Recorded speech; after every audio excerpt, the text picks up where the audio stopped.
estamos iniciando o seminário À Espreita da Constituição, promovido pelo Departamento de Direito Público da Universidade Federal Fluminense, pelo Programa de Pós-Graduação em Direito Constitucional da Universidade Fluminense, pelo Grupo de Estudos Interdisciplinares sobre Estado, Finanças e Tributação, um evento que tem a função simbólica de demarcar duas atividades importantes para todos nós da comunidade da Universidade Federal Fluminense. O primeiro símbolo marcante aqui são os 110 anos da nossa Faculdade de Direito em Niterói, e nós estamos abrindo um ano de celebrações, um ano que esperamos seja importante para os destinos e rumos do país, do ensino superior, do papel que a universidade e as faculdades de direito dentro das universidades devem cumprir nesse processo. Também estamos aqui demarcando simbolicamente a reabertura de uma atividade do Departamento de Direito Público, que a gente denomina de Fórum Permanente de Direito Público, e ao qual o professor Edivaldo Moita, que está presente, vai assumir comigo lá no departamento, para, especialmente neste ano, a gente conseguir aquecer o fôlego dos debates e das conversas internas, num ano tão importante para nós. Agradeço a presença também dos colegas e professores, estou vendo aqui alguns, não vejo todos, então se eu esquecer algum de vocês, desde já eu peço perdão. Professora Clarissa, eu estou vendo, sei que está afônica, né? E certamente terá dificuldade de falar. Estou vendo a nossa diretora aqui presente, a professora Fernanda Pontes Pimentel, a quem vou rapidamente passar a palavra para essa abertura formal do evento.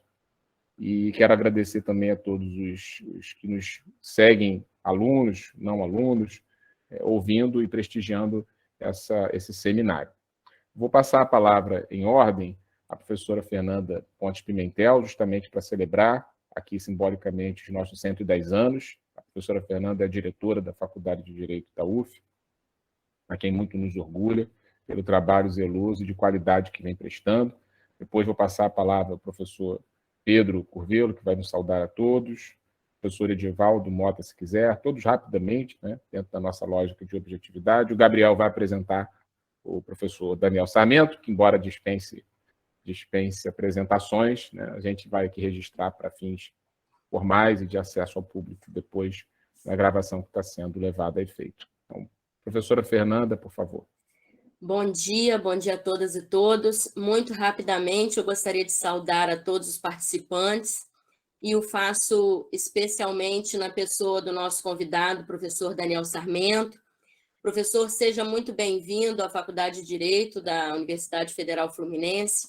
Gostaria de parabenizar o Departamento de Direito Público por esse fórum permanente, na medida em que estamos dentro da universidade pública, passando por um período de tantos ataques, tantas dificuldades, tanta complexidade para nos mantermos firmes no nosso propósito de passarmos um conhecimento crítico à realidade social, de formarmos estudantes com um olhar que nos garanta e preserve o nosso Estado democrático de direito, neste momento tão significativo para nós, como universidade, como povo brasileiro, termos este fórum permanente, levarmos à nossa coletividade esse tipo de debate, se sobrepõe em importância, né? Todas as nossas discussões são importantes, todos os nossos espaços têm relevância, mas certamente, no momento como esse, pensarmos em fortalecer e garantir o nosso Estado democrático de direito se sobrepõe a muitas outras questões. Então, parabéns pelo fórum, e gostaria de ressaltar que nossa faculdade ela tem se mantido aberta, né, ao longo desses 110 anos, entre idas e vindas, mas se fortalecendo como uma casa onde vozes plurais têm espaço. Então, são todos muito bem-vindos. Já convido a todos para o nosso evento virtual de celebração dos 110 anos, que ocorrerá na próxima sexta-feira, dia 3 de junho. O link vai ser disponibilizado às 10 horas da manhã. Nós teremos como palestrante a professora Maria Arair Pinto Paiva, que foi a primeira mulher diretora da faculdade. A professora Maria Arair conversará conosco sobre a história da faculdade, a pesquisa no direito no Brasil, que foi uma das pioneiras nas faculdades de direito, e o nosso olhar para o futuro, né? Que venham aí mais 110 anos. Um excelente evento a todos. Muito obrigada, professor Pedro, pela acolhida no PPGDC, e professor Paulo Corval, parabéns aí pela condução do evento. Um abraço a todos, um ótimo dia. Obrigado, Fernanda. Professor Pedro. Bom, primeiramente, bom dia a todas e todos. Gostaria de fazer um cumprimento caloroso, especial aqui ao Paulo, companheiro dessa gestão no PPGDC, a nossa querida diretora, a professora Fernanda Pimentel, aos coordenadores que me antecederam, né? A professora Clarissa, que está aqui conosco, o professor Casamasso, o professor Enzo Belo, inclusive mandou um abraço para o professor Sarmento. Queria, obviamente, saudar também o nosso palestrante, dizer que tive a oportunidade de conhecê-lo, né, academicamente também, em alguns episódios presenciais importantes. Depois a gente pode fazer essa resenha, ainda quando era estudante da Faculdade Nacional de Direito. Isso já tem, acho que, uns 20 anos, mas eu tenho uma memória boa. E gostaria de saudar todas e todos que estão aqui presentes conosco. É uma alegria enorme ver uma iniciativa dessas sendo mais do que bem-sucedida, sendo muito exitosa. É importante para começar essa celebração pelos 110 anos da faculdade. E, para não me alongar muito, eu vou apenas expressar aqui a minha gratidão, vou devolver a palavra para o professor Paulo Corval. Obrigado. Obrigado, professor Pedro. Professor Divaldo, deseja dar uma palavra sua de saudação? Claro, muitíssimo obrigado pela recepção, professor Paulo. Né? Parabéns pela organização, pela iniciativa de organizar o evento, sendo esse momento de abertura do nosso Fórum Permanente de Direito Público. Eu só queria dar uma palavrinha muito rápida sobre o fórum, porque em breve nós estaremos fazendo uma chamada para apresentação de trabalhos, e a ideia do fórum é não só fornecer um ambiente, né, um ambiente de estímulo, engajamento dos participantes para debates que giram em torno do direito público, de temas atuais de direito público, mas também oferecer um espaço de discussão para receber comentários, receber críticas e sugestões. Então, a estrutura do fórum, ela basicamente vai consistir de 2 participantes, um apresentador e um debatedor, com um mediador, e aí vai ser essa oportunidade que nós teremos para estimular a produção interna do departamento. Acredito que temos tudo para dar certo, precisamos só de material humano e estrutura, e os dois nós temos de sobra, e logo que fizermos a chamada, disponibilizaremos aí para todos, tá bem? Bom evento e um bom dia. Muito obrigado, Divaldo. Gabriel, faça aí as apresentações mais do que devidas ao professor Daniel Sarmento. Em seguida, o professor estará com a palavra. E é nosso enorme prazer recebê-lo aqui, professor. Muito obrigado por atender prontamente o nosso convite. Bom dia a todas e todos. Antes de apresentar o professor Daniel, só uma observação da prática do nosso seminário, de como vai acontecer em relação à certificação de presença para a emissão dos certificados de participação depois. Nós vamos mandar vários formulários de presença ao longo do dia. Acho que todo mundo recebeu a programação por e-mail. E os certificados de participação serão emitidos para quem tiver participado da abertura e de pelo menos um eixo temático de apresentação dos trabalhos. Então, daqui a pouco, no chat, eu mando o primeiro formulário de presença, referente à abertura, e ao longo do dia a gente vai mandando os outros formulários dos eixos temáticos. E agora vamos, então, introduzir aí o grande professor Daniel Sarmento, que foi eu e o professor Paulo, na organização do seminário, pensando em quem convidaríamos para fazer a abertura do encontro, e logo pensamos no professor Daniel, da minha parte, muito enviesado pelo meu tema de pesquisa, da dissertação, que está relacionado à omissão inconstitucional e os efeitos disso em relação a direitos fundamentais, principalmente, e o professor Daniel é uma das maiores autoridades no Brasil no tema de democracia e direitos fundamentais. Então, para a gente falar sobre as crises da democracia, as crises constitucionais e como estaremos à espreita da Constituição nos próximos anos, foi um convite que se mostrou quase inevitável. Professor, é uma grande honra tê-lo aqui conosco, professor Daniel da UERJ, da Universidade do Estado do Rio de Janeiro, e a palavra é sua. Muito obrigado pela sua presença. Gente, bom dia. Primeiro, prazer, uma honra estar com vocês. Agradeço muito ao convite ao professor Paulo Corval, saúdo aqui os colegas, professora Fernanda, professor Pedro, professor Edivaldo, professor Gabriel, todo mundo que está nos assistindo. Enfim, quando o professor Paulo... Eu peço desculpas aqui que está um pouco escuro, eu estou num hotel em Brasília, né? Enfim, sou advogado da DPF das favelas, teve aquela nova chacina, eu tive que vir correndo para cá para tentar despachar com o ministro Fachin, consegui despachar ontem de noite, então estou num hotel aqui meio sem saber exatamente como colocar a luz no quarto para melhorar o visual aí de vocês, mas espero que não esteja comprometendo a possibilidade de que vocês acompanhem a minha exposição. Quando o professor Paulo indagou sobre tema, né, eu acho difícil no Brasil de hoje a gente conversar sobre constitucional sem falar do buraco em que a gente está enfiado, né? E é um buraco assim que não tem fim, e quando a gente acha que chegou no fundo do poço, a gente vê que tem um alçapão e que tem algo abaixo do fundo do poço. E hoje, eu agora de manhã, né, estava vendo esse vídeo da Polícia Rodoviária Federal, que colocou uma pessoa com deficiência e matou ali num camburão, e a gente tem a impressão, enfim, que não há limite para a degradação em que o país está chegando, né? E é uma situação que é quase que, vamos dizer assim, o inverso daquilo que preconiza a Constituição de 88, a Constituição que foi chamada pelo Ulisses Guimarães de Constituição Cidadã, e em que, naquele famoso discurso de promulgação da Carta, né, ele diz que a Constituição tem ódio e nojo da ditadura.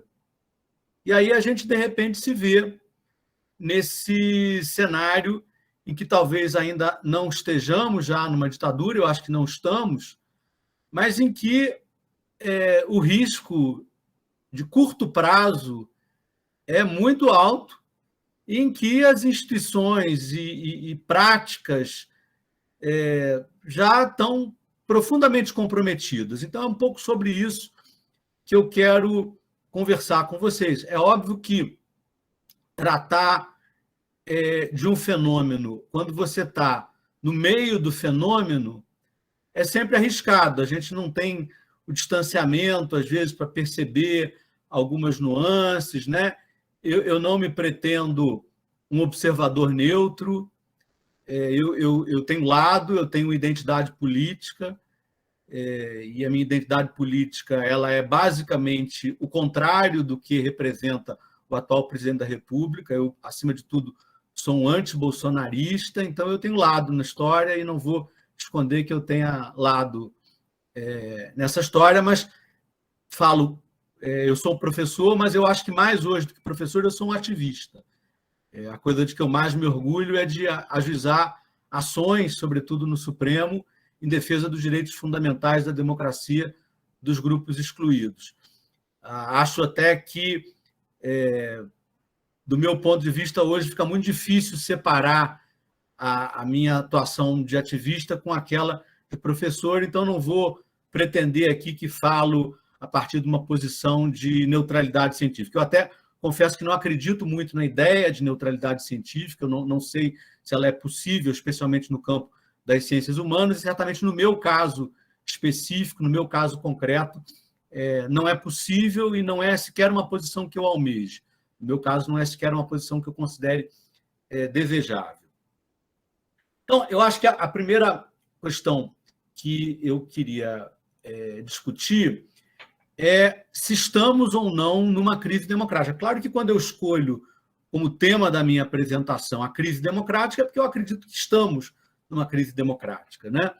Mas até hoje a gente encontra pessoas, e não apenas pessoas do campo não democrático, não apenas pessoas, enfim, engajadas no processo de de destruição da nossa institucionalidade democrática, que negam, que dizem que, e essa é uma frase que com frequência se repete, que as instituições estão funcionando.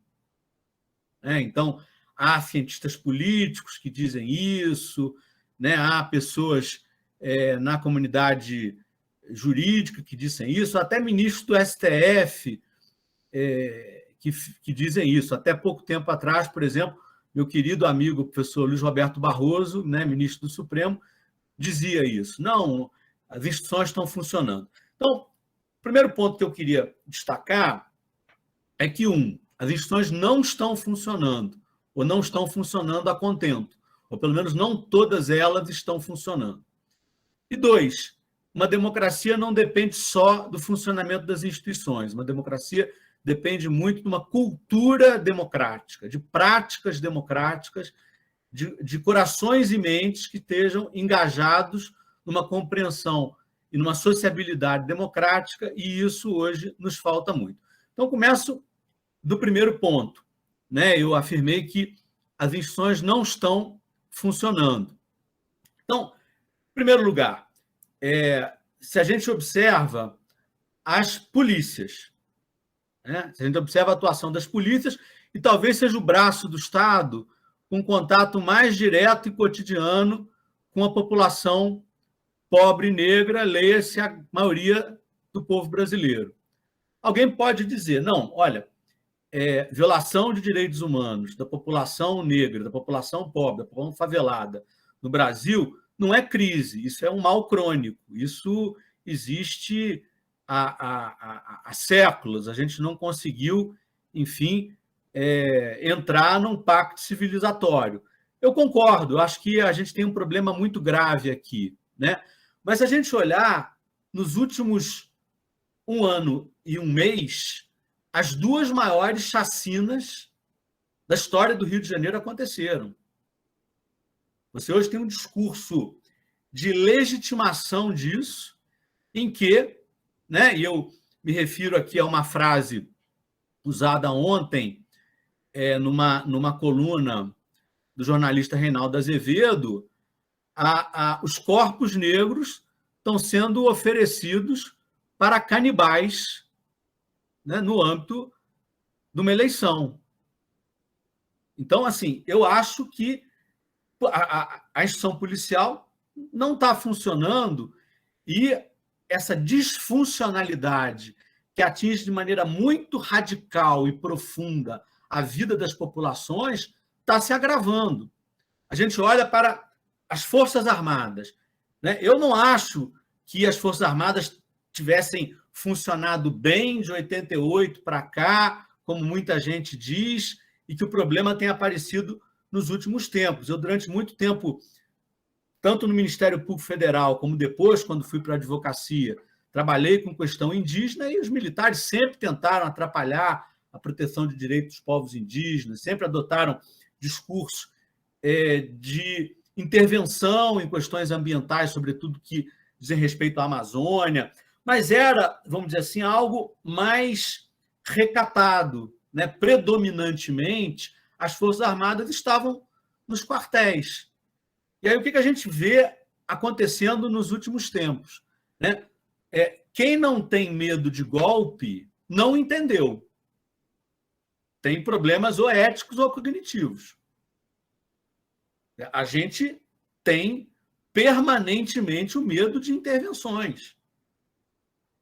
Isso talvez um ponto assim de inflexão muito importante foi aquele tweet, ainda antes do governo Bolsonaro, com uma ameaça que nem era muito velada ao Supremo Tribunal Federal, quando julgava o habeas corpus do Lula, naquela época, enfim, estava disparado na frente nas intenções de voto, e o Supremo, por um voto, mantém o Lula preso, e a gente passa a ter hoje um governo que em boa parte, um governo militar,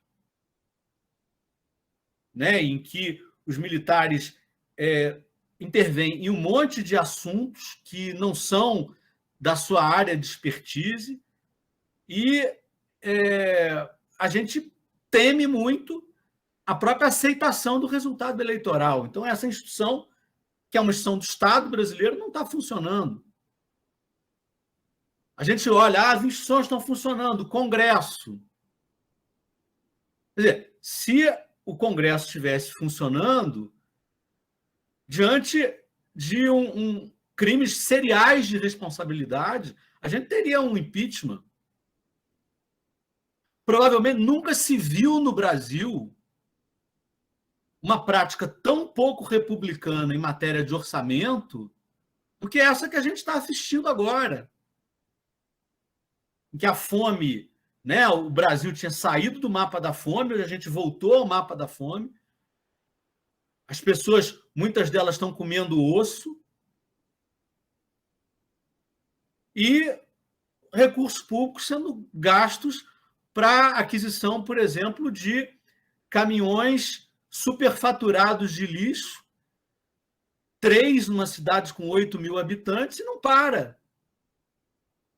O Supremo, as instituições estão funcionando. Quer dizer, eu até acho que o Supremo tem conseguido colocar alguns limites relevantes no autoritarismo brasileiro. Acho que se não fosse o Supremo, esse número terrível de mortes que a gente teve, que não é só 665 mil, tem subnotificação, tem muita gente que morreu e que os números não registram.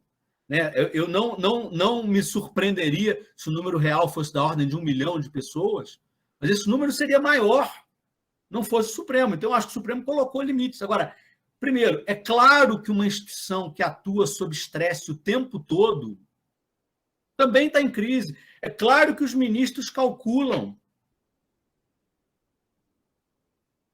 Né? Será que o Supremo já não teria determinado a desintrusão daqueles invasores em territórios Yanomami, que hoje representam um risco real de genocídio, se não fosse o medo de proferir uma decisão e não ter a decisão explicitamente descumprida, porque para fazer essa desintrusão vai precisar, por exemplo, de Forças Armadas, pela quantidade de gente que tem nessas terras? Então, quando um Supremo Tribunal Federal começa a deixar de decidir para fazer cálculo o tempo todo, olha, se eu fizer isso, tem risco de ter um golpe, ou tem risco de eu ser claramente desmoralizado com o descumprimento da minha decisão. Ora, se eu eventualmente invalidar uma decisão de graça, uma decisão, na minha opinião, claramente inconstitucional, isso pode escalar a crise, pode contribuir para ter um golpe de Estado. Então é melhor não fazer, é melhor tirar o pé. Quando esse cálculo, assim, o Poder Judiciário sempre faz cálculos, em alguma medida, sempre faz cálculos. Né? Isso tem uma ampla literatura aí sobre comportamento judicial, sobretudo norte-americana, mas que já chegou ao Brasil, que fala, sempre faz cálculo. Mas quando é cálculo em que entra no jogo risco existencial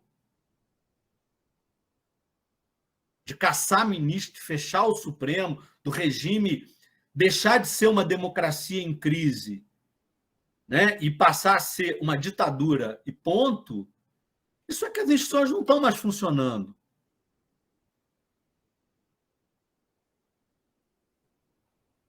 Né? Há muita literatura, certamente vocês que estão aqui num programa tão qualificado de pós-graduação conhecem essa literatura, né? Enfim, literatura na ciência política, no direito, na história, que fala, né, como democracias morrem, para usar o título do famoso livro do Levitsky. Né? Não necessariamente as democracias morrem com golpe de Estado. O que acontece nos últimos anos é a ascensão de governos de inclinação autoritária, seja de direita, caso do Brasil, da Hungria, da Turquia, né, das Filipinas e de vários outros países, seja da esquerda, né, caso de Nicarágua, caso da Venezuela, né, e aí as instituições democráticas vão sendo erodidas, e em um momento você não está mais numa democracia. Né? Então, isso eu acho que está acontecendo claramente no Brasil. Agora, com uma variável.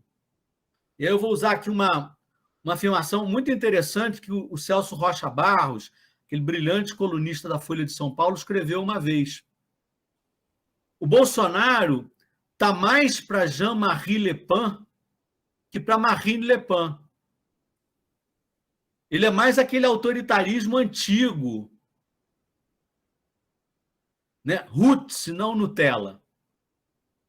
Então é o cara do golpe mesmo. Então tem o risco permanente do golpe. Não é apenas de Herodindo.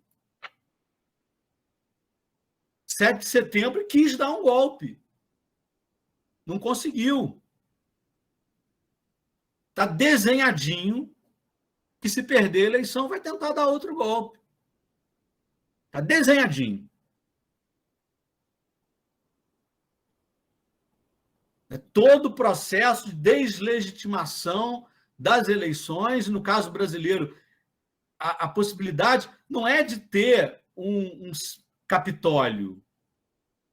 Capitólio é fichinha. Quer dizer, nos Estados Unidos você tinha instituições, forças armadas, etc. e tal, que não permitiriam o Trump dar um golpe de Estado. Aqui, claro que vai ter algo tipo Capitólio. A questão não é essa, a questão é se vai ser só aquilo. Nesse ínterim, a população brasileira multiplicou por várias vezes a posse de armas com propósitos políticos confessados pelo presidente da República. Você tem o nível de infiltração dessa compreensão autoritária, bolsonarista, nas instituições que usam a força, nas polícias, nas forças armadas. Então, o risco é muito elevado. Agora, para além das instituições, esse é um ponto muito importante, mesmo se as instituições estivessem funcionando, eu acho que elas não estão,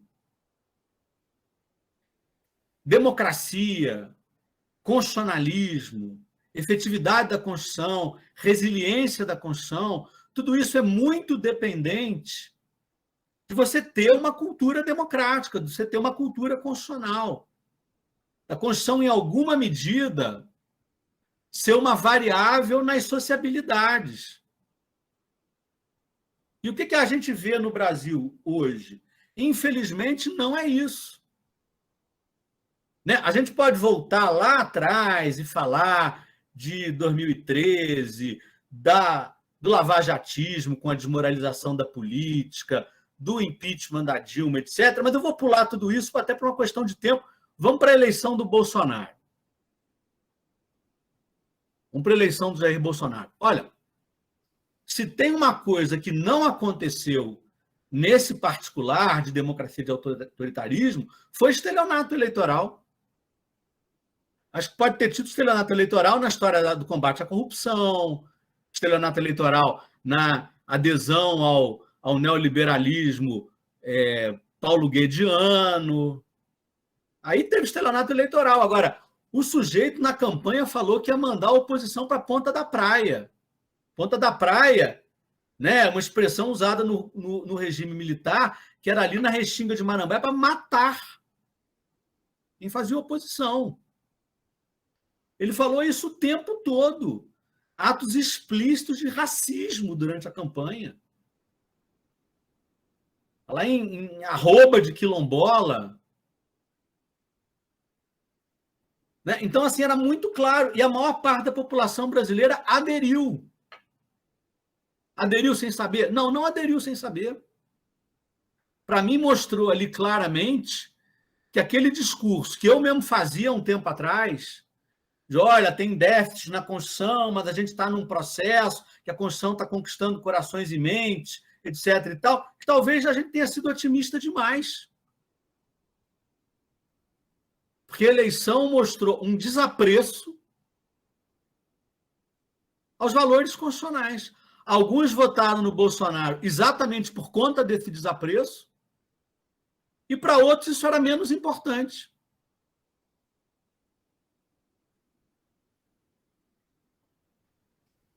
E depois de tudo que aconteceu,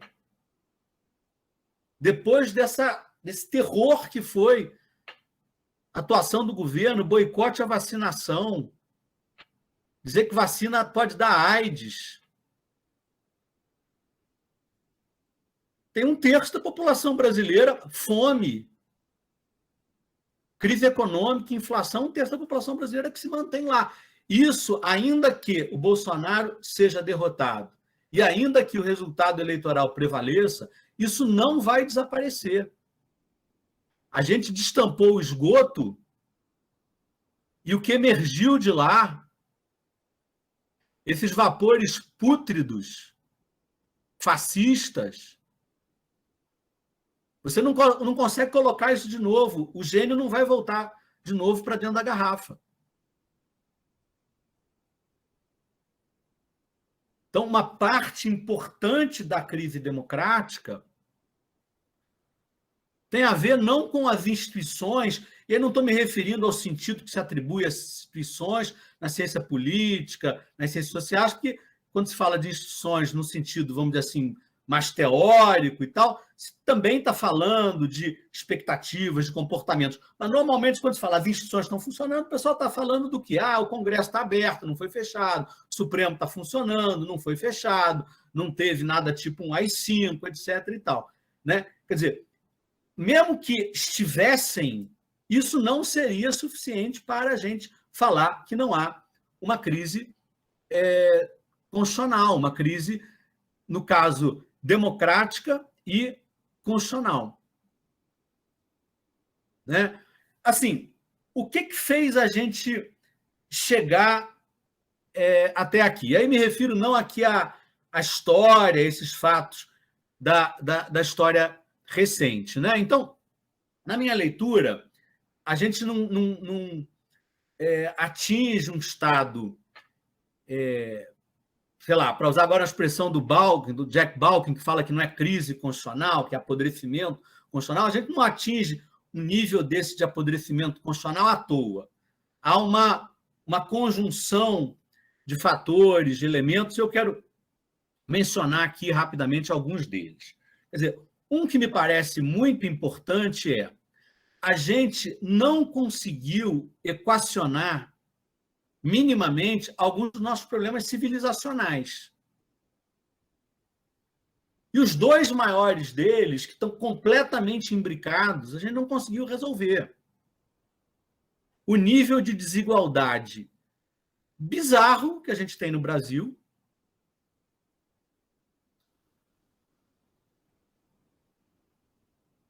que está diretamente associado com o nosso racismo, que é constitutivo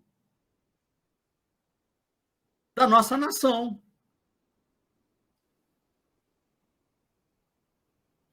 Isso a gente não conseguiu resolver. A gente pode ter feito aqui alguns progressos, a políticas de ação afirmativa, políticas de inclusão social, o salário mínimo durante um tempo aumentou, Bolsa Família, saímos do mapa da fome e tal. Mas vejam o seguinte, e tem uma tese do Pedro de Souza Ferreira, muito interessante, enfim, que mostra como é que, ao longo de toda essa trajetória, aquela concentração extrema no 1% ficou intacta, 1% mais rico. Inclusive durante os governos de centro-esquerda do PT. A gente não mexeu, por exemplo, né? Estou vendo aqui um especialista aqui nessa área de direito tributário, meu amigo Marco Antônio, a gente não mexeu, por exemplo, na questão do nosso sistema tributário, que é radicalmente concentrador de renda. Eu estava lendo no final de semana passado o livro que acaba de ser lançado do Piketty, que é sobre a história da desigualdade, né?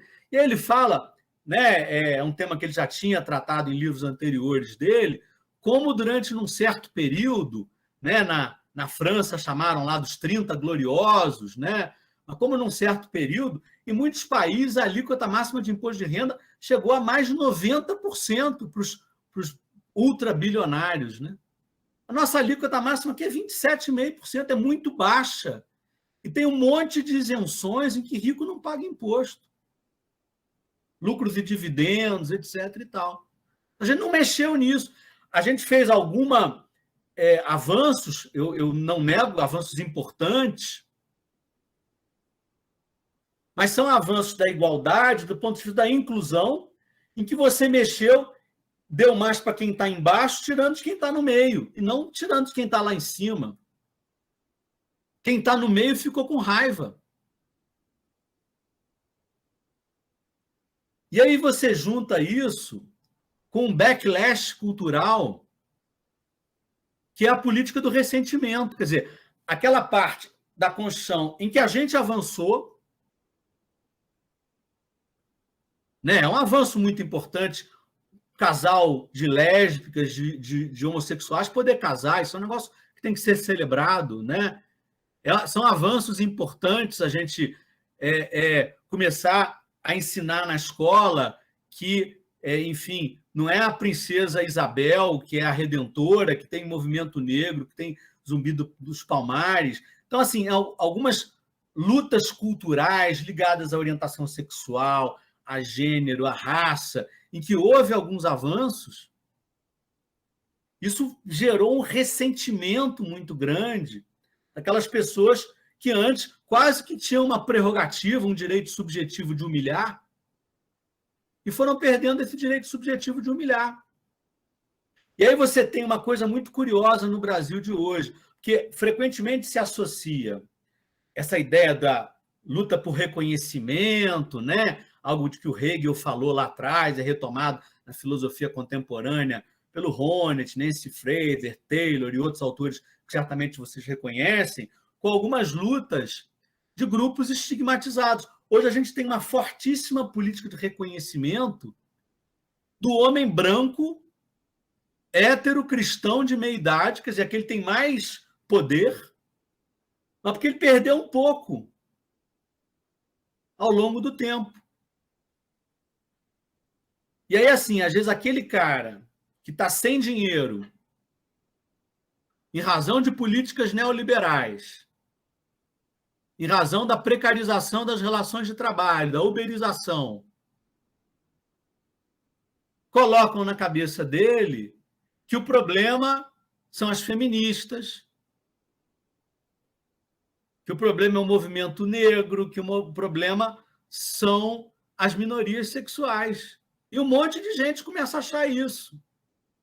Então, você tem, né, uma parte da crise, porque a Constituição não deu tão certo na questão da igualdade econômica, por exemplo, e uma parte de reação porque ela deu certo em alguma medida.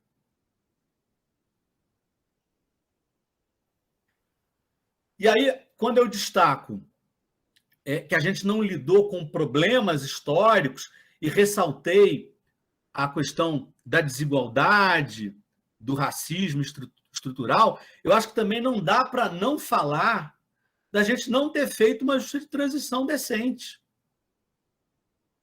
E aí não estou nem me referindo ao aspecto mais delicado dessa transição, que é penal, etc. Não, estou me referindo a algo bem mais deveria ser óbvio. Quando você supera um regime autoritário, você, de alguma maneira, tem que remodelar instituições. Você não fez isso com as polícias, mantém o modelo de polícia militar, e aí, quando eu falo de militar, o problema não é só se chamar militar e tal, não. É aquela lógica militarizada em que compreende o outro como inimigo a ser eliminado.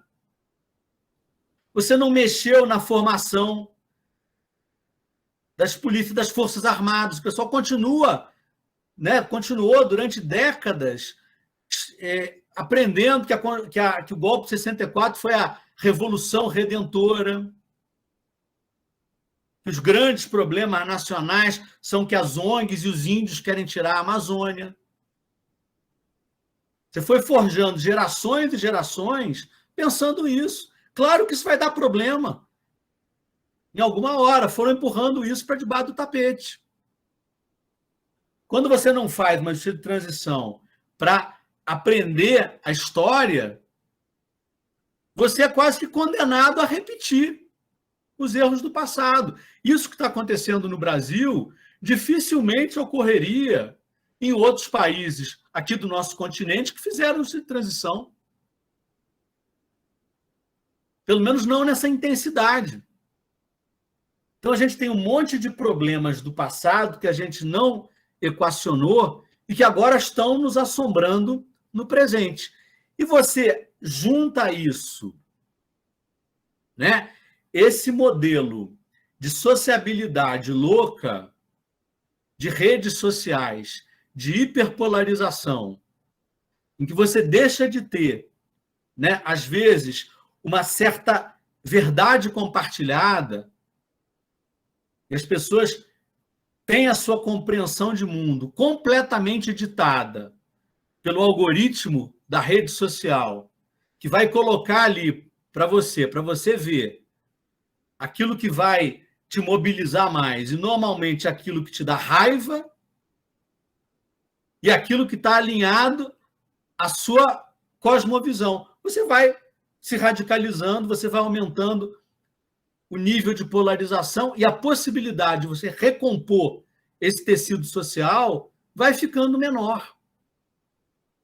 Então, a gente chega quase que numa tempestade perfeita.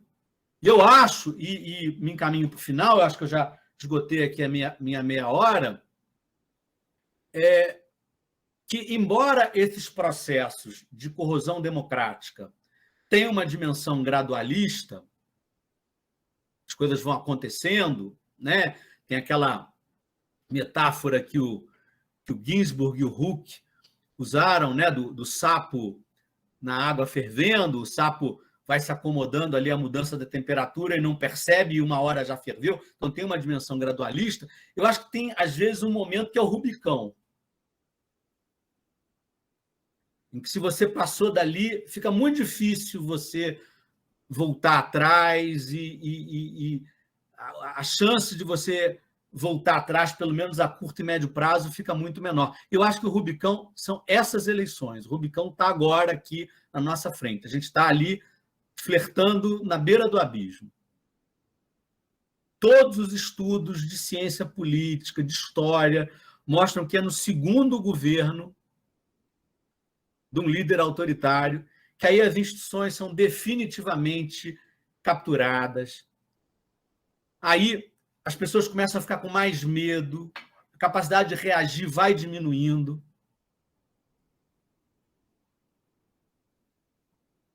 Né? Então, esse tom aqui meio surumbático, né? Dizendo que está tudo muito ruim, não é para a gente perder a capacidade de luta. Né? Pelo contrário, acho que é para a gente saber que a luta pela Constituição depende muito do nosso engajamento, e esse é o momento. E é preciso lutar, porque tem muita coisa em jogo. E é preciso lutar de várias formas. É preciso lutar nas cortes, é preciso lutar na academia, na cultura, no âmbito das nossas vidas privadas, é preciso lutar na urna. Né? Agora,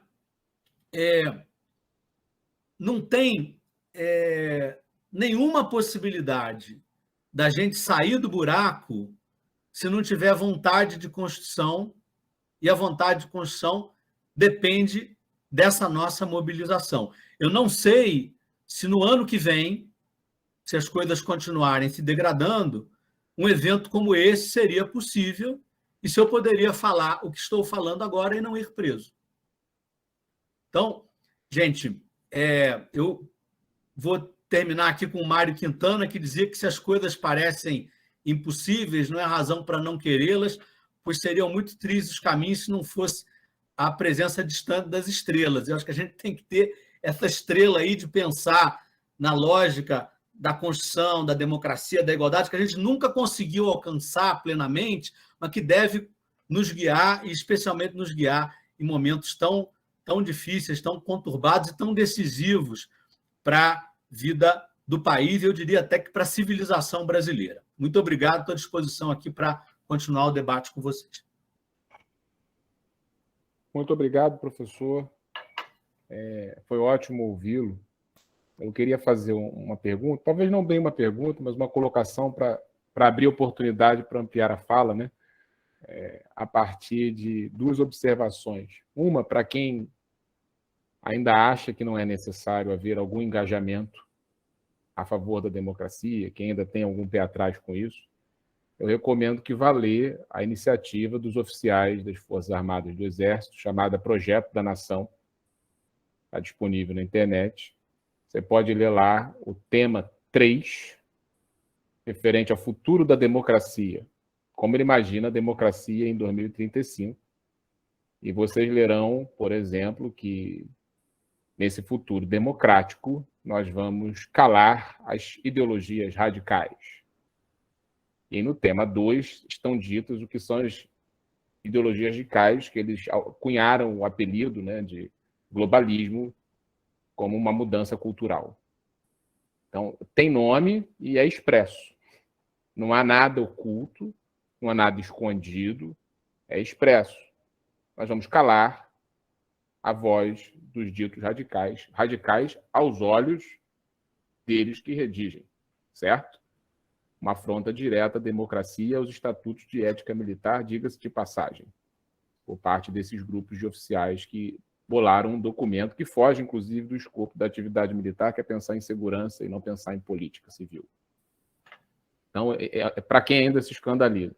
E aí o questionamento, professor, para dar oportunidade para continuar a ouvi-lo, é justamente sobre essa ideia da crise da democracia, como ela vem mudando qualitativamente. Então, na década de 80, por exemplo, a gente lia aí Bobbio, né, um liberal, falando sobre crise de democracia, depois um sujeito mais progressista, como aqui no Brasil, o Paulo Bonavides, na década de 80 para 90, falando sobre crise da democracia, e o foco parecia ser muito a questão da representatividade, como incluir a subsistência de grandes elites no poder, a subsistência de estruturas patrimonialistas, ao gosto da leitura liberal da história do Brasil. E a gente está vendo uma mudança muito significativa no que é essa transformação ou crise do sistema democrático agora na segunda década do século XXI, que vai nesse sentido referido nas suas palavras. E há uma literatura estrangeira sobre a despolitização e a antipolítica. A despolitização muito atrelada à dinâmica cultural da democracia, as pessoas perdendo seu prazer em estar dentro da construção da coisa pública, e a antipolítica com medidas institucionais. E a pergunta seria nesse sentido: se de fato estamos mudando a qualidade dos nossos descontentamentos com a democracia, e em que medida nós também não fomos responsáveis no direito, e no direito público em específico, por criar um aparelho, uma tecnologia jurídica antipolítica, quando a gente vem sustentar um direito administrativo eminentemente calcado em juízos técnicos, em que o juízo político ele é reprimido pelo direito como algo abjeto, porque fruto de corruptos, ladrões e pessoas no imaginário que não teriam a condição de falar isso. Então, nosso direito administrativo, da década de 90 em diante, é um direito administrativo de aparelhamento antipolítico, anti-fazer a boa política. E diria eu até, talvez, de reprimir já a política. E no século XXI, quando se estoura, a pergunta é: não fomos em parte responsáveis como fazedores de um direito público tecnicista, um direito público preocupado em resolver as PPPs, as regulações, em resolver as concessões, e pouco preocupado em fazer a sociedade entrar dentro da construção do Estado? Essa é a primeira colocação aí, para a gente pensar se eu consigo, com ela, dar aso a alguma fala a mais. Tá. Não, Paulo, eu concordo, pelo menos em parte, com o que você falou, no seguinte sentido. Quer dizer, primeiro, eu acho que a política é uma atividade humana nobre, indispensável, e ou a gente sai do buraco com política ou a gente não sai do buraco, né? Acho que, inclusive, um dos fatores históricos que contribuiu muito para a gente ter entrado nesse buraco eu não vou falar que é a Operação Lava Jato, mas o lavajatismo. Quer dizer, e aqui, dizendo muito claramente que eu não sou do tipo que se ilude dizendo que não tem corrupção e que lutar contra a corrupção é coisa de direita. Não, acho que existe corrupção, que corrupção é uma coisa grave, que ocorreu corrupção em governo de todos os partidos e que corrupção é violação de direitos fundamentais, que prejudica pobres, etc. E tal. Então, essa é a minha premissa, né? Agora, quando você diz que o grande problema nacional é a corrupção e passa a atuar de maneira super seletiva no combate à corrupção, né, olhando para um lado e sem olhar para o outro lado, e quando você olha para um lado atuando sem devido processo legal, você gera um problema. E como havia uma, enfim, coincidência entre os alvos do lavajatismo e os interesses da elite brasileira e da elite midiática, etc. e tal, houve um discurso que acabou semeando na sociedade essa ideia de que política é um negócio podre. E política podre, política não vale a pena, tudo que é político é bandido, né? A gente viu isso quando degringolou o 2013, que começou como um movimento, vamos dizer assim, de reivindicação, de uma radicalidade democrática. Eu sou até do tipo que, quando começou, eu gostava, eu achava legal, assim, ó, eu não gosto de política asséptica, eu acho que a política tem que ser quente, né? Mas num dado momento virou a negação da política, e aí isso deu espaço para que um político profissional de décadas aparecesse como outsider e salvador da pátria, né? Então, eu concordo que, assim, essa coisa contra a política é muito ruim, né? Vou também aproveitar a tua pergunta até para falar uma coisa, né, em que a minha opinião é um pouco divergente do mainstream teórico que trata desse assunto. Quer dizer, eu não gosto muito da discussão sobre populismo. Por quê? Né? Eu acho que quase todo mundo que começa a falar populismo, incorre ali num certo Francis Fukuyama de que a democracia liberal de mercado é o fim da história e que você tem que ser aquilo, tem que ser aquele script, etc. E um pouco afirma que a política não tem que ser aquela democracia representativa, muito comportada. Eu acredito em política quente, das pessoas engajadas. Agora, quente não é a coisa schmittiana do amigo inimigo que você quer matar o outro, é outra coisa.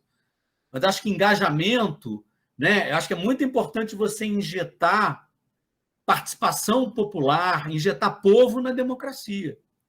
E o Brasil tinha umas experiências riquíssimas. Você falou, Paulo, do direito administrativo brasileiro. Eu sempre achei muito curioso como o Brasil, que tinha uma das experiências institucionais mais importantes do direito público, que são os conselhos sociais, um negócio fantástico que envolveu centenas de milhares de pessoas, em que o Brasil era exemplar nisso, um dos países que foi mais longe na montagem disso. E isso, assim, os administrativistas, na menor pelota para isso, ficavam discutindo a agência reguladora. Para mim, era uma coisa assim, meio esquisito. Agora, dito isso, eu acho que sim, que direito tem que lidar também com técnica, a gente tem que discutir técnica, não é que vamos abandonar quem fala. Não estou dizendo que é o que você falou, não, Paulo, eu sei que não é. Mas quem fala que não tem técnica, tem que abandonar a técnica, não tem ciência, etc. e tal, está num outro campo, né? Eu acho que a gente tem técnica, tem isso tudo. Agora, o que não dá, eu acho, é para, primeiro, entender que você resolve problemas sem política. Né? Que, tipo, o Supremo que vai nos tirar do buraco. Não é. Né? Ou que você vai dar conta de todas essas categorias de dificuldades com dogmática de direito público. Não vai. Né? Eu acredito muito que a saída passa pelo engajamento cidadão. Eu me filio a uma linha de teoria constitucional que diz que jurisdição constitucional é bom, é importante, tem que ter, sobretudo, uma democracia imperfeita para proteger direitos, etc. e tal, mas que o centro do constitucionalismo não é o Supremo. O centro do constitucionalismo é a cultura, são os movimentos sociais, são as narrativas que os movimentos vão construindo no sentido do que é a luta constitucional. Então, acho que nesse particular eu estou de acordo com você. Obrigado, professor. A gente vai abrir para uma rodada de perguntas e questionamentos, né? E eu vou pedir para levantar a mão quem tiver interesse em perguntar, que aí eu fico com a fila aqui dos questionadores e a gente vai controlar o tempo, claro, a gente tem um teto aí máximo de até meio-dia, se chegar perto disso eu já corto tudo, tá bem? A despeito do prazer de estarmos aqui, né? Mas a gente não pode ficar eternamente em um evento. Então aqui eu vou seguir pela ordem das pessoas que levantaram aqui as mãos para mim. Então, o Matheus Moreira. Matheus, por favor. Primeiramente, bom dia a todos, né? Cumprimento todos e todas aí na pessoa do professor Paulo. Parabenizo o professor Daniel também pela exposição. Foram falas que trazem, né, um ar assim, de problemas e temas que são indigestos, intragáveis, mas como o próprio professor disse, são coisas que realmente a gente precisa tomar, não para ficar abatido, mas pelo contrário, né, para criar aí um ar de resistência e de luta. Atualmente eu faço uma pesquisa sobre a dicotomia, né, entre os direitos sociais e a ascensão, né, desse modelo neoliberal. E quando o professor Daniel falou sobre uma parte, né, da Constituição que não deu certo, até alguns textos me vieram em mente, como por exemplo, o texto do professor Enzo Bello, quando fala do fim das ilusões constitucionais de 88, Javier Couso, por exemplo, quando fala também da tensão permanente entre os direitos sociais e a economia de mercado, pautada no liberalismo. O próprio professor Paulo Corval também, quando fala sobre democracia representativa, né? A gente tem um problema, pelo menos a gente consegue perceber, sobre as instituições. O professor Daniel também pontuou isso aqui. E acho que uma dúvida surge, né? A gente está diante de um cenário que ou vai haver uma ruptura social para o lado de uma ditadura, ou caso isso não aconteça, né?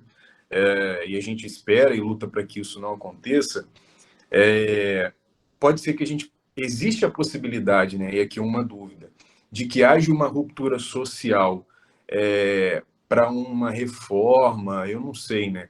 Ou uma nova constituinte a partir dos pontos, né, que a gente percebeu que até então não deram certo, ou também pelos pontos que deram certo, como o professor Daniel pontuou, né? E até pegando um pouco de um texto, né, do Eric Eduardo Palma sobre o processo constituinte do Chile.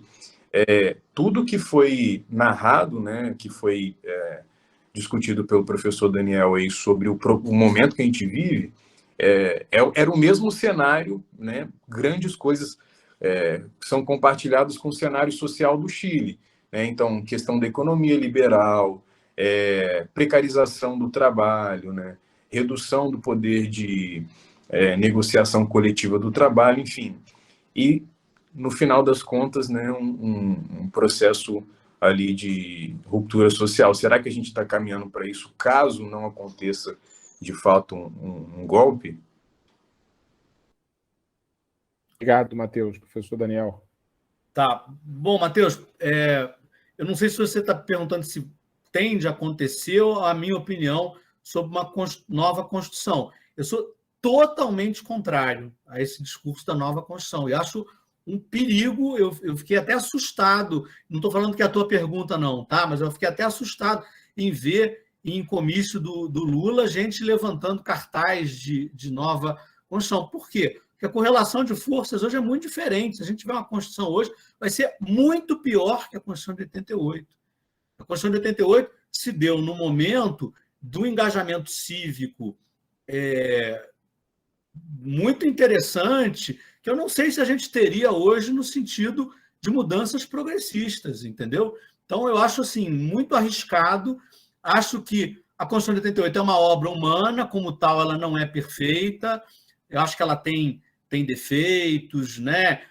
Acho que, por exemplo, a parte de segurança pública da Constituição de 88 eu não gosto, acho que teve muita influência ali de forças do antigo regime, vamos dizer assim, né? Tem outros defeitos, tem algumas dimensões corporativas, fala lá de cartório, umas coisas que eu não gosto, mas eu acho que os valores nucleares da Constituição são valores muito legais, de igualdade substantiva, de proteção de liberdades públicas, de direitos transindividuais, de democracia não só representativa, mas participativa. Então, eu acho que eu sou muito mais do discurso de lutar pela concretização da Constituição, não só concretização judicial, mas concretização política, nas lutas políticas, mas guiadas pelo ideário constitucional, de que querer pensar numa outra Constituição. Agora, se esse movimento vai acontecer, assim, eu espero, né, que se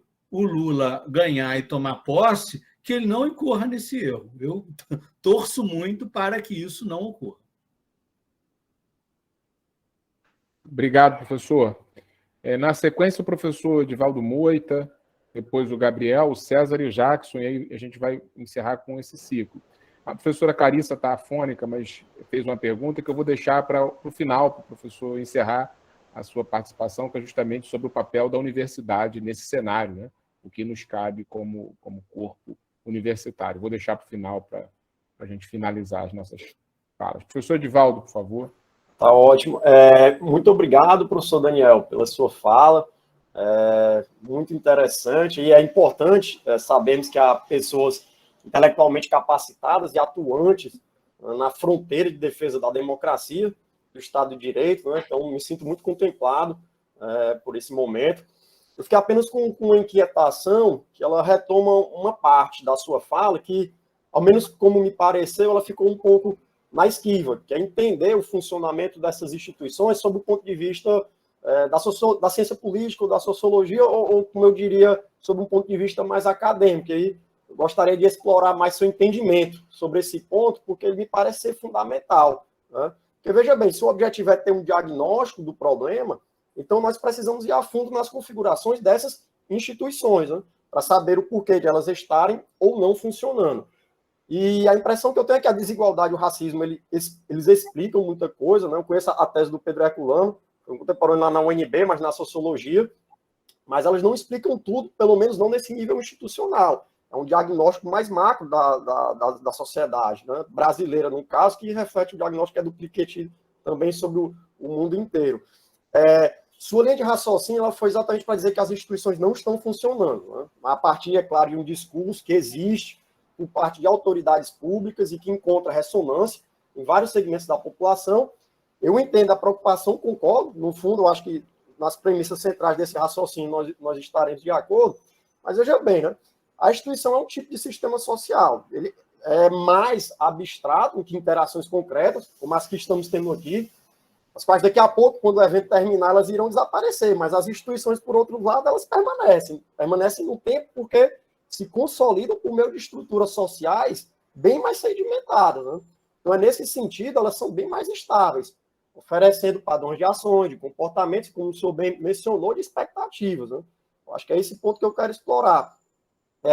Mas se nós observarmos sobre esse ponto de vista, não seria o caso de perquirirmos quais são os objetivos em torno dos quais essas instituições elas se estruturam para realizar. Por exemplo, né, se uma instituição ela se estrutura socialmente, né, para eliminar um segmento específico da população, e bem definido dessa população, então essa instituição acaba sendo altamente funcional. Veja bem, né, definitivamente inconstitucional, ilegal, mas, sob esse ponto de vista da realização de objetivos, estabelecimento de meios e separação de incluídos e excluídos, participantes da instituição, ela acaba sendo funcional, né? E a diferença aqui, nesse discurso, pelo menos ao que me parece, é enquanto um discurso de não funcionamento, ele evoca, de certa maneira, uma desorganização, uma falta de planejamento, ou algum problema de execução de objetivos jurídicos, né?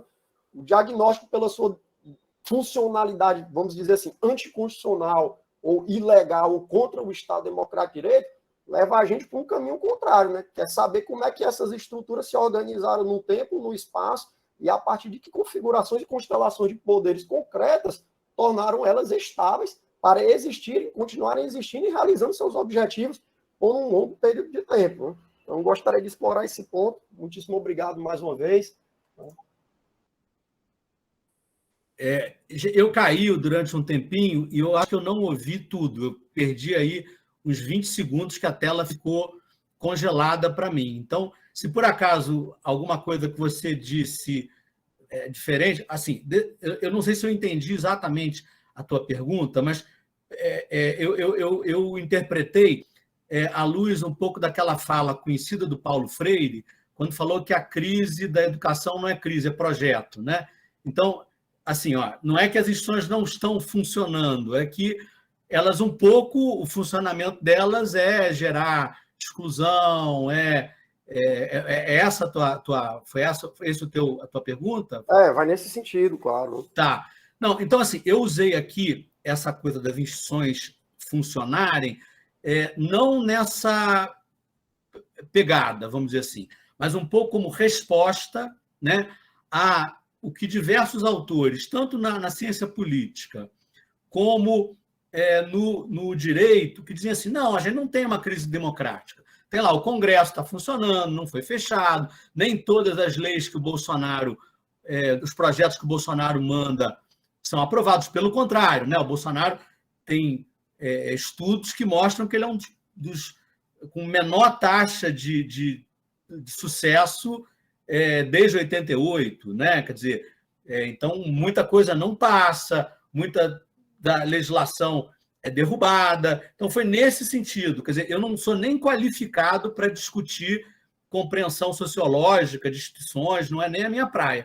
Eu me considero muito mais um ativista do que um teórico e para ser assim muito franco, o que eu quis dizer é que as instituições não estão funcionando, mas um pouco pensando nas instituições tal como elas estão desenhadas pela Constituição. Quer dizer, talvez você possa dizer, não, esse aqui é o sentido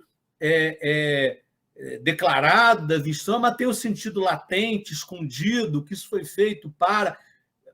Pode ser, quer dizer, essa talvez seja uma interpretação, vamos dizer assim, à esquerda, de que esses desenhos, né, às vezes, são para inglês ver, etc. E tal. Eu não estou dizendo nem que sim, nem que não, entendeu? Eu só estou dizendo aqui que esse discurso de que as instituições estão funcionando para negar a democracia, para mim, ele não corresponde à realidade, porque quando eu olho para as instituições do Estado brasileiro, por exemplo, polícia, Forças Armadas, Congresso, Supremo, mesmo o Supremo, que é uma instituição que, na minha opinião, dessas que eu mencionei, é a que está melhor, e não é que eu seja um fã do Supremo, não, mas que tem colocado mais limites, eu acho que se você está atuando dessa maneira, no mínimo, sob um permanente estresse, e você começa a incorporar, né, no seu cálculo estratégico, olha, eu não posso fazer isso, senão eu vou ser desobedecido. Eu não posso fazer aquilo, senão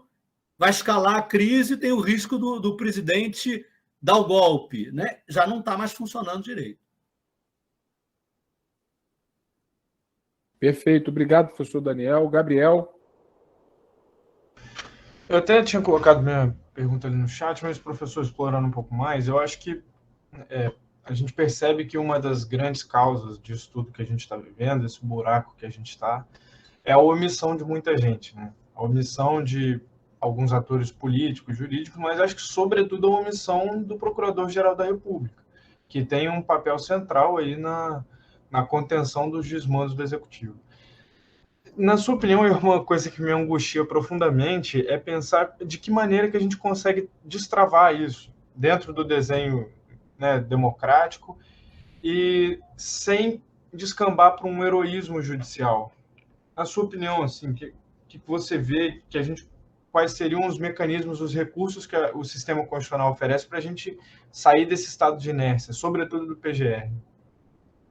Tá, não, para a questão do PGR, eu até publiquei um artiguinho no jornal Globo, uma coluna que tem lá, chamada Fumus Boniuris, uma newsletter de direito sobre essa história do PGR. Então, primeiro, eu comungo da sua premissa de que a atuação dele é, no mínimo, lamentável, né, e que parte do problema se deve a essa omissão, a essa inércia, e eu acho que tem uma solução institucional. Eu não acho que as instituições do sistema de justiça têm condições de dar todas as respostas diante do nível de degradação da nossa democracia, que tem dimensões na sociabilidade, na economia, etc. e tal, mas acho que nisso tem, né? Então, o que eu digo lá? Quer dizer, todo e qualquer membro do Ministério Público no Brasil, se ele decide não tocar uma investigação, arquivar, etc. e tal, né, o juiz submete isso a uma instância do próprio Ministério Público que confirma ou não. Isso vale para o promotor ali do interior. O Supremo estabeleceu uma jurisprudência, mas não tem nenhuma lei que diga que para o PGR isso não se aplica. Mas o Supremo disse, não, para o PGR isso não se aplica. Para mim está errado, o PGR se aplica. Eu acho até que por conta do princípio republicano, você não pode ter uma autoridade insubmissa a qualquer tipo de controle. Então, assim, ele é o titular da ação penal. Se ele fala que não é não, eu acho que quando ele decide não fazer, cabe a submissão. O Supremo não pode, na minha opinião, atuar como acusador. Não pode, né? Acho que a gente não. A Lava Jato nos ensinou que a gente não deve flexibilizar garantias constitucionais para perseguir um suposto bem maior, que isso dá problema. Então, misturar julgador com acusador, eu não concordo. Tá? Mas eu acho que você pode submeter isso ao Conselho Superior do Ministério Público Federal. Eu fui do Ministério Público Federal durante muito tempo, tem essa instituição e ela funciona. E ela podia, discordando do PGR, fazer denúncias. Perfeito. Nesse Obrigado, caso específico, Daniel. eu acho que tem. Eu não acredito, eu não sou daqueles que acreditam que desenho institucional, né, é solução para tudo, aquela discussão lá da micro desenho, que tal, mas eu acho que nesse ponto a gente tem uma solução, sim. Já existe, né? Tem que botar para fazer. Já existe. É só, o que está errado é a interpretação do Supremo nessa matéria. Verdade. E mais errado ainda, claro, a postura do PGR. Verdade. Muito obrigado, professor. Na sequência, o César Felipe Safreire.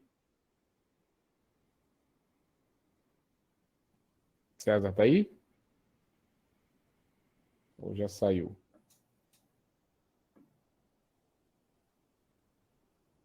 Bom, o César não apareceu aqui para mim. Estamos ouvindo não, César? Então vai mexendo aí que eu vou pular a sua vez, se você não conseguir falar. O Jackson Quitete.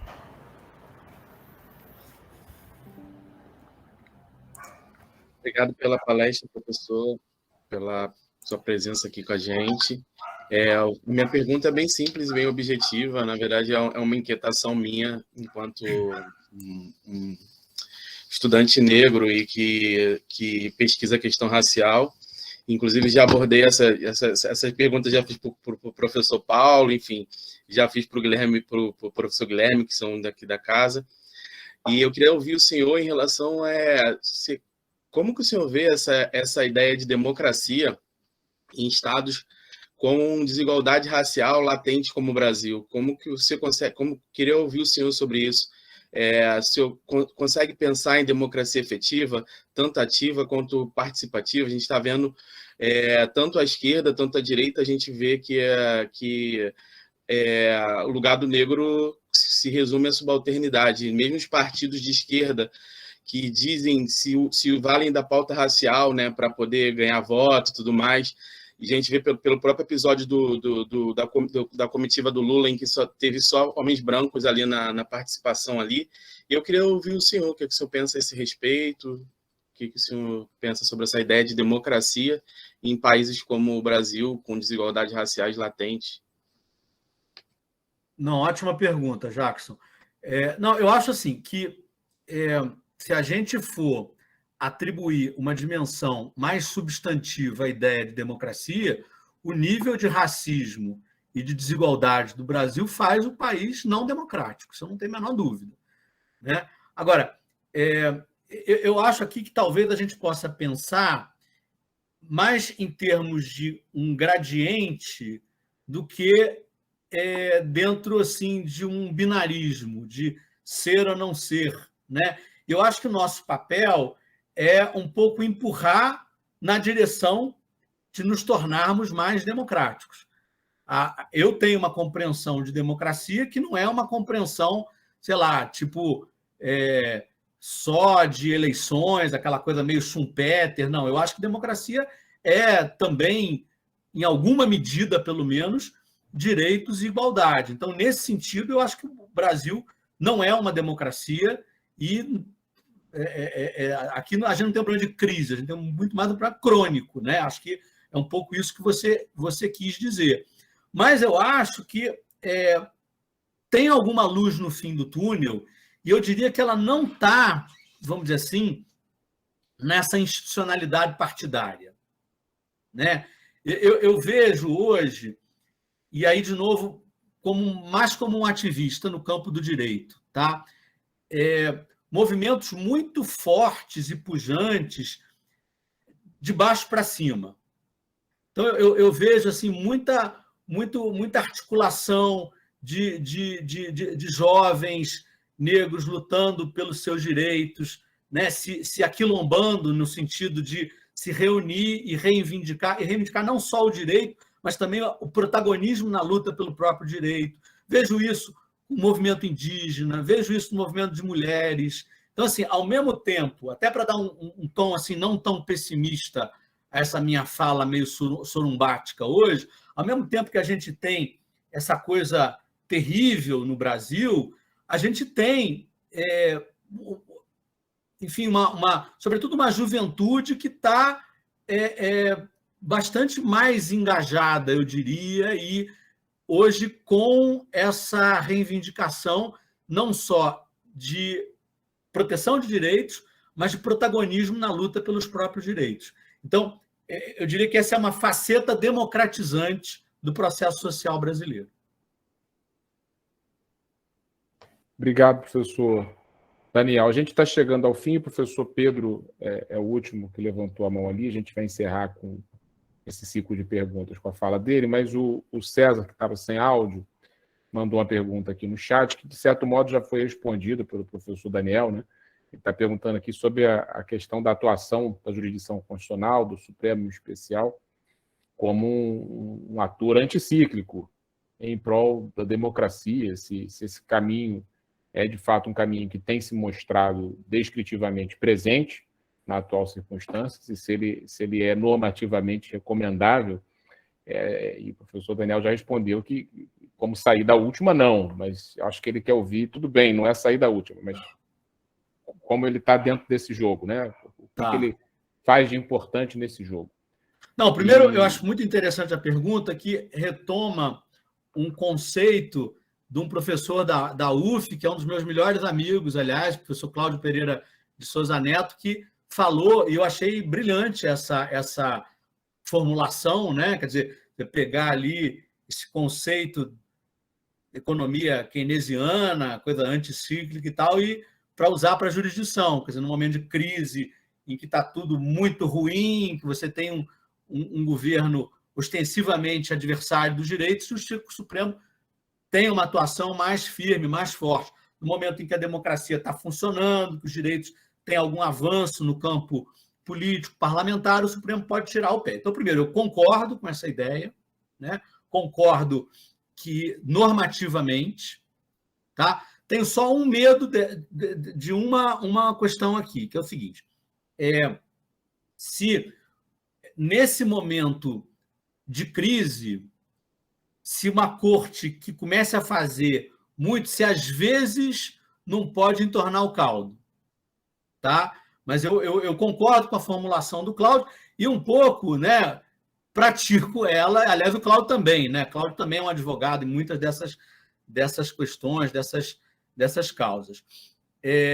do ponto de vista descritivo, eu acho que sim, em alguma medida. Quer dizer, eu acho que o Supremo fez algumas coisas muito importantes nesse período de governo Bolsonaro, na pandemia, na defesa de populações vulneráveis.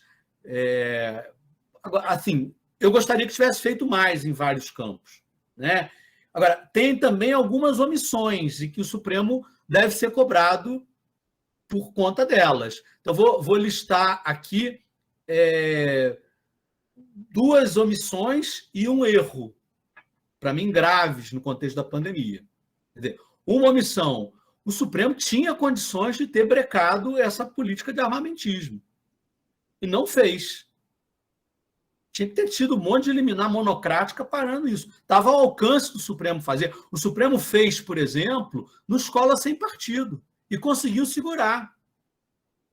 Era uma coisa que destruía, tinha um potencial destrutivo da educação brasileira. Com armas, ele não fez. E as pessoas têm muito mais armas hoje, é um risco maior para a democracia brasileira. Outro ponto em que eu acho que o Supremo falhou, e são ações muito importantes que ninguém fala. A fome estourou no Brasil, tem 2 ações estruturais sobre fome. Uma delas construída pela Débora Duprá, que vocês devem conhecer, que foi uma das figuras mais importantes da luta por direitos nos últimos tempos, está lá, numa gaveta da ministra Rosa Weber. E as pessoas morrendo de fome, literalmente. O Supremo podia ter feito mais aqui nessa área.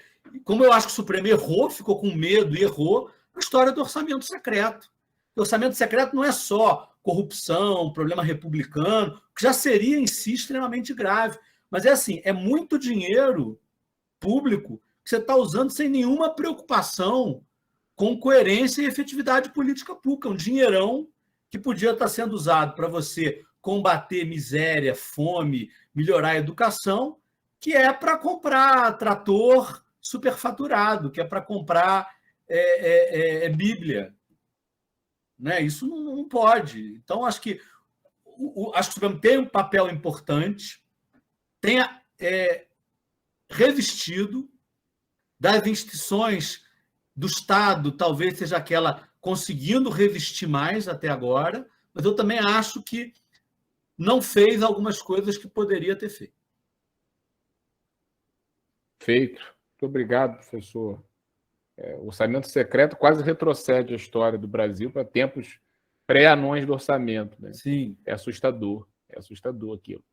Bom, o professor Pedro tem uma última pergunta a fazer, e junto com a pergunta do professor Pedro, eu deixo também a pergunta da professora Clarissa, que eu acho que encerra muito bem e vai encerrar muito bem nosso evento, que é a respeito do papel da universidade neste ano de 2022, em especial, e espero eu também para os demais, para a gente encaminhar a sociedade, né, num sentido democrático, substantivo, cultural, aperfeiçoado, contra um adversário que está gritando em documentos que a universidade é o lugar do radicalismo de esquerda que tem que ser banido, e isso é expresso, isso não está oculto, não está latente. Qual o papel da universidade nesse contexto? Mas antes da pergunta do professor Pedro aí. Bom, eu não sei se é exatamente uma pergunta, acho que seria até mais uma espécie de provocação. Eu acho que quando nós olhamos para a Constituição, e logo no princípio, tá, coloca lá como pilares a cidadania, e nós temos uma retórica fortemente contrária a todo e qualquer tipo de participação, não só uma retórica, como uma prática de esvaziamento de todos os conselhos nos quais a sociedade civil tinha algum tipo de participação significativa. A exemplo do que aconteceu com o CONAMA, por exemplo, já teve idas e vindas, né? Inclusive condições em ADPF, e nova reformulação do CONAMA. Nós temos uma Constituição que foi feita com uma lógica programática que coloca claramente como objetivo a redução das desigualdades no artigo 3º. Quando eu digo claramente, coloca expressamente, com todas as letras. Né?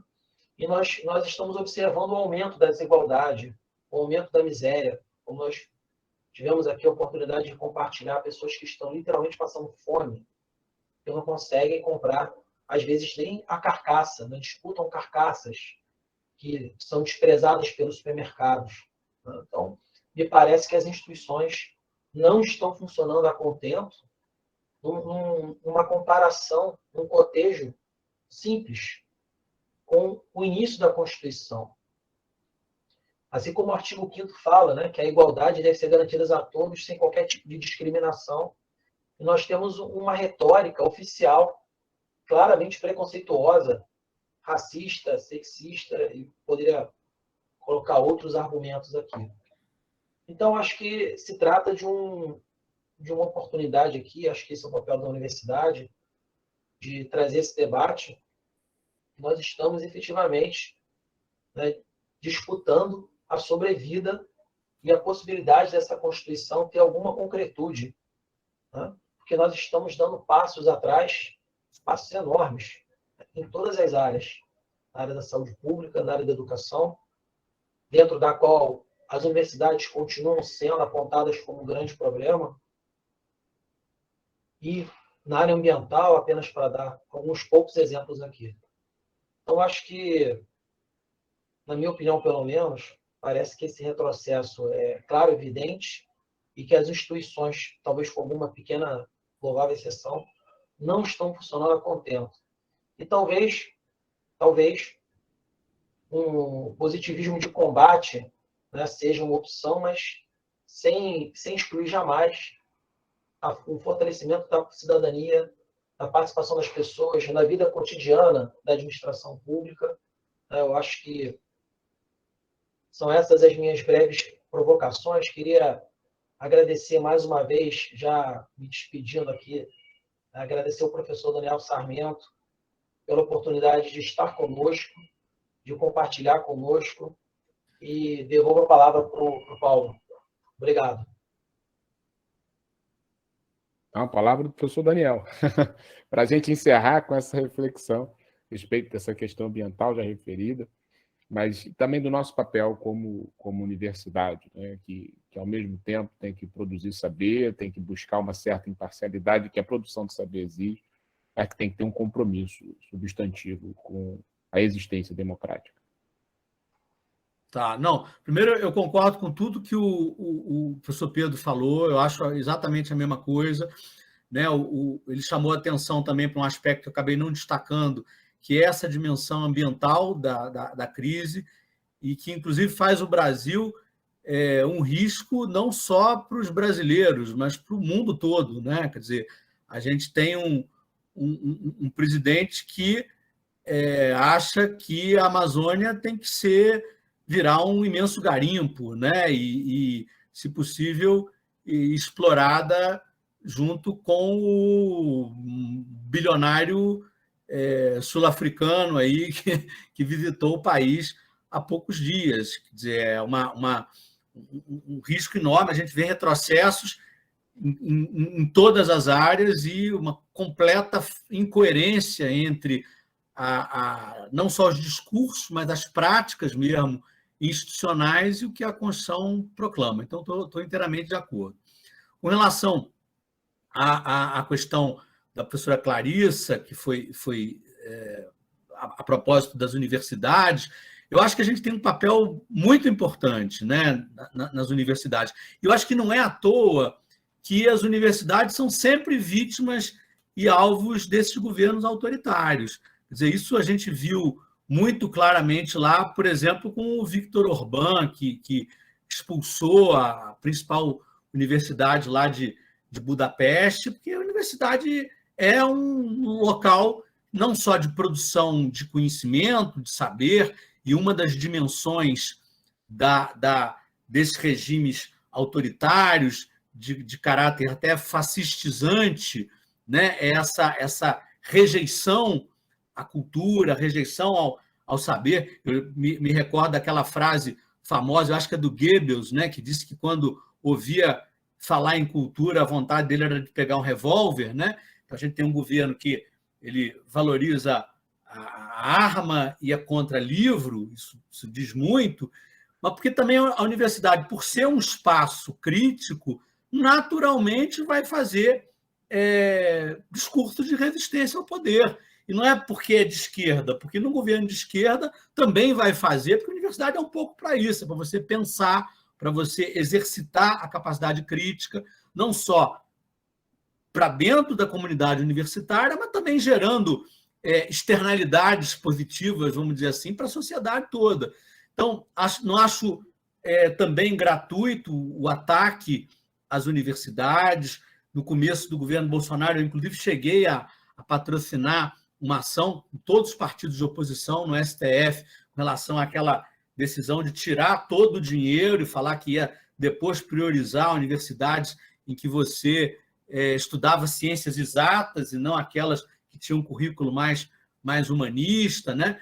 E certamente, se a gente não estancar essa crise democrática, o próximo governo vai ser pior, né? A possibilidade de que vozes críticas sejam caladas na universidade, que a gente tenha um processo similar ao que ocorreu na ditadura militar, né? Em que você, às vezes, tinha gente sentada em sala de aula para depois denunciar aquilo que o professor falava, se o professor fazia críticas ao regime, se o professor tinha um viés, entre aspas, comunista. Esse risco é muito real e muito concreto, a gente tem que estar atento a isso. Mas, por outro lado, a gente tem que estar atento, mas tem que manter a coragem de fazer o nosso papel, né? O nosso papel como professores, como intelectuais. Acho que é muito importante a atuação dos intelectuais públicos que não tenham medo de falar, de denunciar, né? Que tenham coragem de falar a verdade ao poder. Acho que é esse o papel da universidade num momento difícil. Termino, acho que agradecendo, um prazer conversar aqui com vocês, uma felicidade. Vamos juntos aí e, enfim, convidado para outra ocasião, voltarei com prazer. Muito obrigado mais uma vez, professor Daniel. Foi muito bom ouvi-lo. Obrigado a todos os participantes, os que fizeram perguntas, que formularam perguntas, que nos contemplaram aqui. Eu quero terminar referindo a razão do título do evento, A Espreita da Constituição. Nosso vocabulário, nosso vernáculo, ele registra sentidos positivos por estar à espreita, como contemplar, como investigar, ficar atento. E isso, pelo menos nos últimos 60, 70 anos, o direito constitucional, a teoria da Constituição, tem feito. Chegamos um momento, contudo, em que agora a Constituição está na mira e no alvo de muita gente. E estar à espreita é estar olhando enviesado, preocupado, quem sabe, para desmontá-la. É dever, portanto, como aqui frisado, todo aquele que espera um futuro do bem comum glorioso, inclusivo, participativo, fugir das forças que querem desmontar e que andam sorrateiras e talvez nem tanto sorrateiras mais a Constituição.